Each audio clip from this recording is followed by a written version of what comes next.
एक तरफ जहां डिफेंस के मामले में भारत की डीआरडीओ और हिंदुस्तान एरोनॉटिक्स लिमिटेड जैसी कंपनियां अपने प्रोडक्शन को बढ़ा रही हैं, वहीं अब दुनिया के कई देश भारत के डिफेंस इक्विपमेंट खरीदने के लिए हाथ धोकर पीछे पड़ चुके हैं।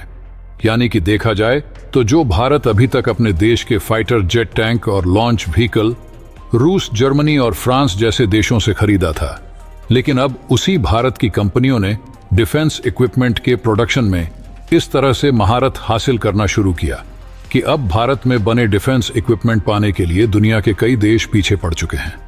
और आप यह जो देख रहे हैं, यह है भारत में स्वदेशी तौर पर डेवलप किया गया पिनाका रॉकेट लॉन्चर, जिसे भारत के दिग्गज मैन्युफैक्चरर कंपनी ने एल&टी और टाटा इलेक्ट्रॉनिक की मदद से डेवलप किया है।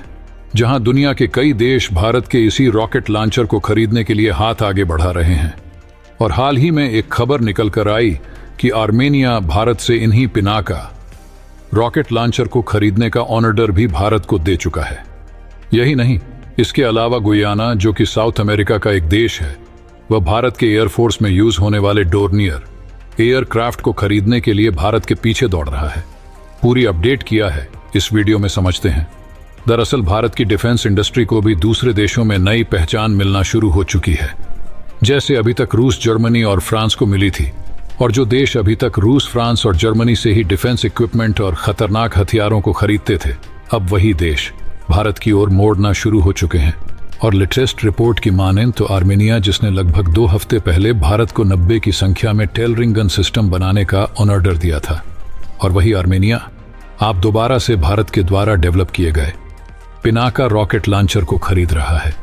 यानी कि देखा जाए तो आर्मेनिया रूस और फ्रांस जैसे कंट्रीज को छोड़कर भारत से हथियारों की सप्लाई चाहता है।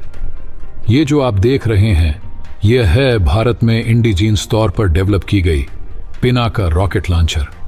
और आपको बता दें कि यह कोई छोटा मोटा रॉकेट लॉन्चर नहीं है, बल्कि यह एक multi barrel rocket launcher vehicle है।